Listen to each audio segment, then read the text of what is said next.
सिर्फ सूचना नहीं, संस्कार भी बांटती खबरें। देश दुनिया की हर बड़ी आध्यात्मिक खबर के साथ आप देख रहे हैं ब्रह्म कुमारीज मधुबन न्यूज चैनल। गुरुग्राम के ओम शांति रिट्रीट सेंटर में हुआ वित्तीय नेतृत्व संवाद। गुरुग्राम स्थित ओम शांति रिट्रीट सेंटर में courage, clarity and compassion in leadership विषय पर वित्तीय नेतृत्व संवाद का आयोजन किया गया।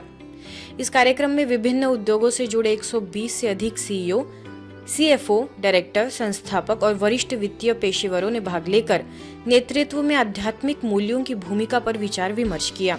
ब्रह्म कुमारीज मुख्यालय से सीए बीके ललित ने बताया कि संस्था की 7,400 से अधिक शाखाएं ऑडिट के अंतर्गत आती हैं, जिन्हें आध्यात्मिक अनुशासन और स्पष्ट सोच के माध्यम से सहजता से संचालित किया जाता है।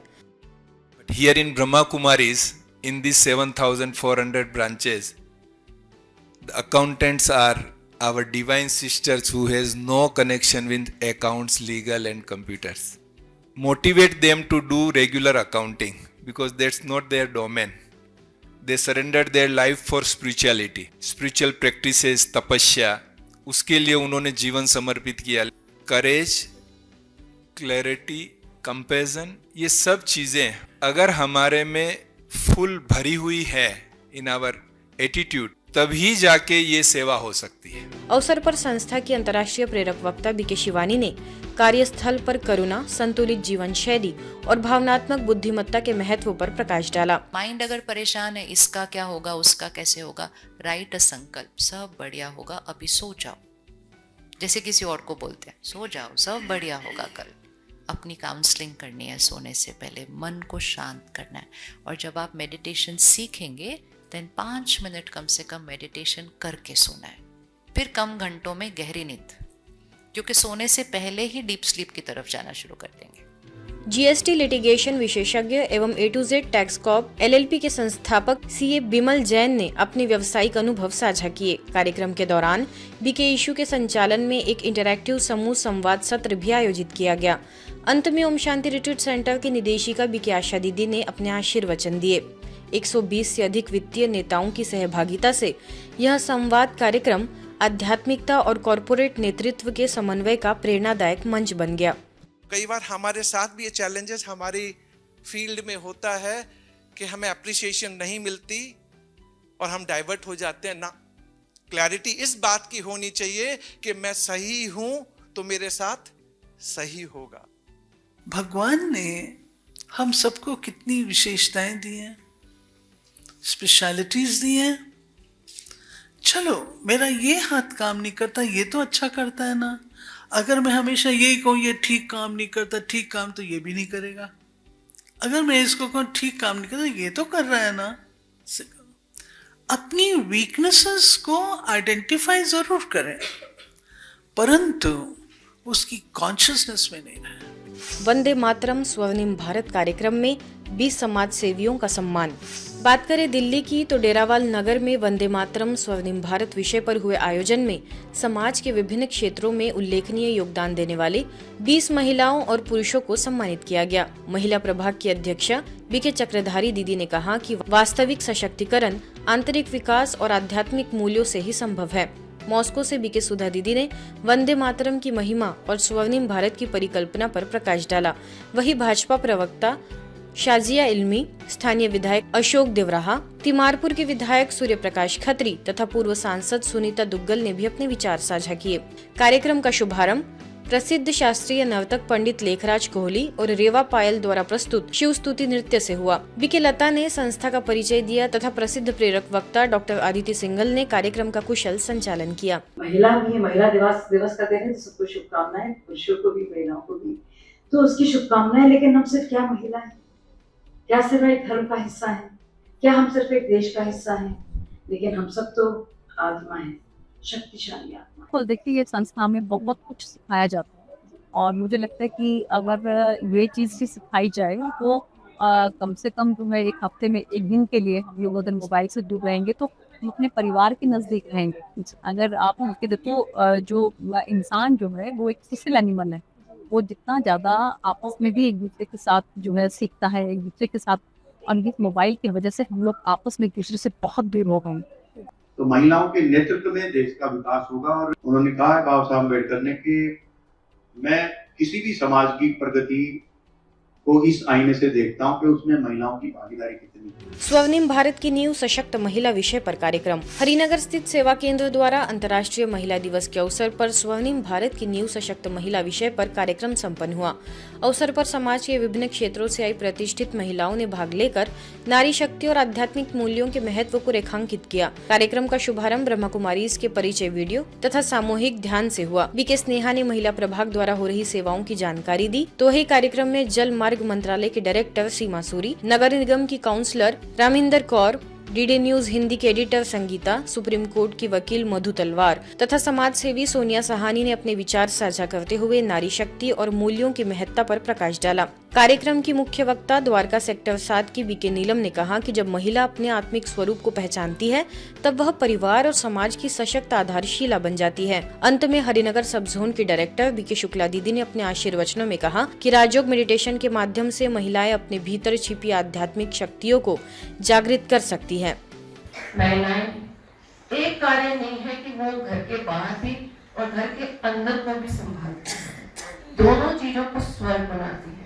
महिलाओं में इतनी शक्ति है कि वो घर के साथ साथ बाहर के कार्य को भी देखती है। Being grateful, अगर किसी ने सीख लिया कि कृतज्ञ होना, ग्रेटफुल होना, थैंकफुल होना, तो कोई इंसान आपको लाइफ में अपने सपनों को पाने से नहीं रोक सकता। सशक्त महिला किसको कहते हैं? जिसमें सोचने की, समझने की, कार्य करने की क्षमता हो और हर बात को लेफ्ट एंड राइट दोनों तरफ सोच करके कार्य करती है। नारी ज्यादा भावुक होती है, आई नो, लेकिन आपको उस समय जब आपकी भावनाओं का वेग होता है तो उस समय साधना भी बहुत जरूरी है। यदि हम अपनी भावनाओं को साधेंगे नहीं तो हमारी निर्णय शक्ति कम होती चली जाएगी। तपोवन में आयोजित शाश्वत योगी खेती के विशेष प्रशिक्षण में बिहार, राजस्थान, मध्य प्रदेश और तमिलनाडु जोन से आए लगभग 60 किसान भाइयों ने बड़े उत्साह और उमंग के साथ भाग लिया।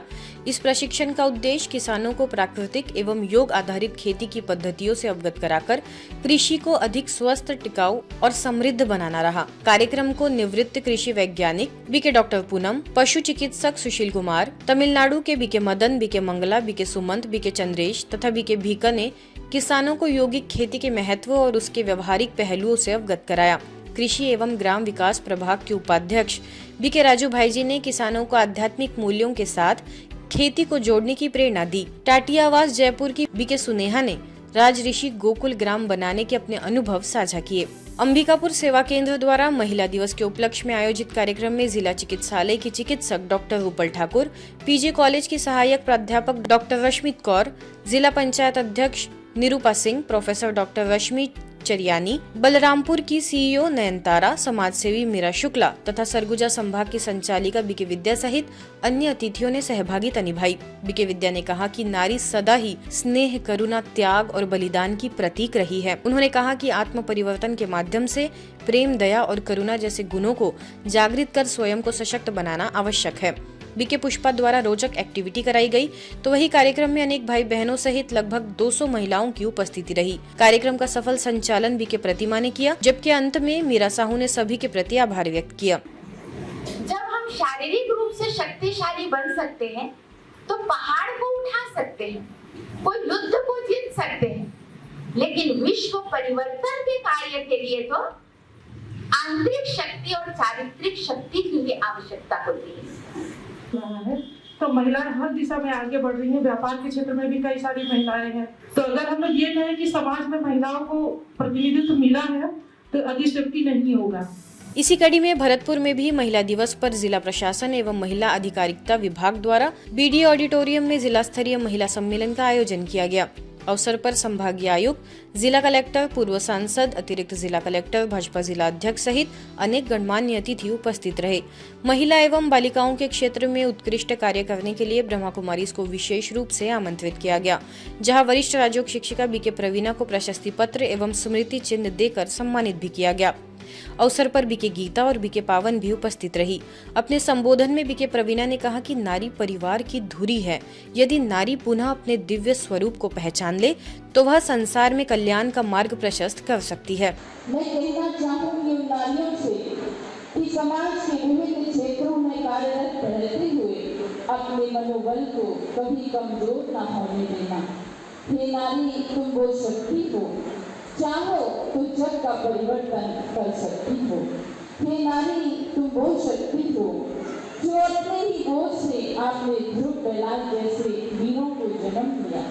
भोपाल के सुख शांति भवन मेडिटेशन रिट्रीट सेंटर में महिला दिवस पर शहर की अनेक गणमान्य महिलाओं ने भाग लेकर नारी शक्ति के आध्यात्मिक सशक्तिकरण पर अपने विचार व्यक्त किए। कार्यक्रम की शुरुआत बीके हेमा ने स्वागत उद्बोधन से की। आगे मुख्य अतिथि जनजातीय कार्य विभाग मध्य प्रदेश अतिरिक्त आयुक्त शिवानी गुप्ता, आर्किटेक्ट एवं सेना से सेवानिवृत्त अधिकारी बीके दुर्गा ने अपने अनुभव साझा करते हुए बताया कि राजयोग मेडिटेशन ने उन्हें जीवन की कठिन परिस्थितियों में मानसिक शक्ति और स्थिरता प्रदान की। वही एस्ट्रोलॉजर पूजा जी, नर्सिंग ऑफिसर बीके सुनीता ने कहा कि महिलाओं ने सेवा, करुणा और त्याग के माध्यम से मानवता को नई दिशा दी है। कार्यक्रम का मंच संचालन बीके डॉक्टर प्रियंका और बीके डॉक्टर देवयानी ने किया तथा अंत में सभी अतिथियों को ईश्वरीय सौगात भेंट की गई। बरेली में भी चौपला सेवा केंद्र पर महिलाओं के लिए वंदे मातरम स्वर्णिम भारत विषय पर आयोजन हुआ, जिसमें नारी की शक्ति, संस्कार और राष्ट्र निर्माण में उनकी महत्वपूर्ण भूमिका को विशेष रूप से रेखांकित किया गया। कार्यक्रम का प्रमुख आकर्षण नारी तेरे रूप अनेक विषय पर प्रस्तुत सुंदर नृत्य नाटिका रही। तो वही अवसर पर शहर के कई गणमान्य महिलाओं ने कार्यक्रम में उपस्थित होकर इसकी गरिमा बढ़ाई। प्रमुख अतिथियों में अर्बन कोऑपरेटिव बैंक अध्यक्ष श्रुति गंगवार, राज्य महिला आयोग सदस्य पुष्पा पांडे, लेफ्टिनेंट कर्नल प्राजनलिका तथा भाजपा महिला अध्यक्ष इंदु सेठी शामिल रही। कार्यक्रम में बरेली क्षेत्र की संचालिका BK Parvati, BK Neeta, BK Parul, BK Rajni और बीके अनुराग सहित सेवा केंद्र के अनेक सदस्य भी उपस्थित रहे। समापन सभी अतिथियों को ईश्वरीय सौगात भेंट करने के साथ हुआ। जो एक आजकल की भागदौड़ भरी जिंदगी में जो एक राइट डायरेक्शन, एक पॉजिटिविटी का जो आप लोग कार्य कर रहे हैं, उसके लिए आपको बहुत बहुत शुभकामनाएं। और एक बहुत महान कार्य है दीदी, मैं आप लोगों से कह रही हूँ कि आपकी पूरी संस्था जो इस कार्य को पूरे विश्व में आज के समय की जो सबसे बड़ी जरूरत है, हम सभी को अपने मन में मेंटल स्ट्रेंथ देने की, आत्म शांति देने की, वो कार्य आप सभी कर रहे हैं। ब्रह्म कुमारी सेंटर से हमें बताए जाते हैं अपना खुद पे संयम और उसके बाद हमारे आसपास भी हर चीज संयमित और हमारे हिसाब से सुयोग रूप से चलता रहेगा। सिकंदराबाद के रेलवे आरपीएफ के सॉफ्ट स्किल प्रशिक्षण कार्यक्रम का 5वां सत्र संपन्न हुआ। इस सत्र का संचालन बीके रंजन तथा बीके राजा ने किया, जिसमें प्रशिक्षुओं को सकारात्मक सोच, भावनात्मक संतुलन और आध्यात्मिक जागरूकता के महत्व से अवगत कराया गया। प्रशिक्षण के दौरान फॉरगेट एंड फॉरगिव अर्थात भूलकर क्षमा करने की भावना को अपनाने, संबंधों में पिछले कर्मों के प्रभाव को समझने तथा सकारात्मक संकल्पों के माध्यम से परमात्मा से जुड़ने की विधि पर मार्गदर्शन दिया गया। इस प्रशिक्षण कार्यक्रम में देश के 15 राज्यों से प्रशिक्षु भाग ले रहे हैं। सिकंदराबाद रेलवे आरपीएफ के आईजी और डीआईजी ने इस पहल की सराहना करते हुए कहा कि इससे प्रशिक्षुओं की सोच, अनुशासन और कार्यक्षमता में सकारात्मक परिवर्तन देखने को मिल रहा है। अंतर्राष्ट्रीय महिला दिवस के अवसर पर राजकोट में गुज्जर सुतार हितेच्छु परिवार एवं जीएचपी ग्रुप द्वारा नारी शक्ति सम्मान समारोह का आयोजन किया गया। इस कार्यक्रम में ब्रह्म कुमारी को मुख्य अतिथि के रूप में आमंत्रित किया गया, जिसमें बीके किंजल ने उपस्थित महिलाओं को नारी शक्ति के महत्व और उसके आध्यात्मिक आयामों के बारे में प्रेरणादायक संदेश दिया। उन्होंने राजयोग मेडिटेशन के माध्यम से सभी को आंतरिक शांति और शक्ति की सुंदर अनुभूति भी कराई। कार्यक्रम के दौरान विभिन्न क्षेत्रों में उत्कृष्ट कार्य करने वाली विशेष महिलाओं का सम्मान भी किया गया। કોઈ બહેનોને જોશે ને એટલે એ કહેશે ઓમ શાંતિ વાળા છે, કયો શબ્દ નીકળે? તો મને જે સમય મળ્યો છે એમાં હું થોડું આપને એક અનુભૂતિ કરાવું કે જેમાં આપણે સૌ શાંતિનો અનુભવ કરીએ। ईश्वरीय समाचारों की इस यात्रा में आज बस इतना ही। शांति और संस्कार से जुड़ी खबरों के लिए देखते रहिए मधुबन न्यूज।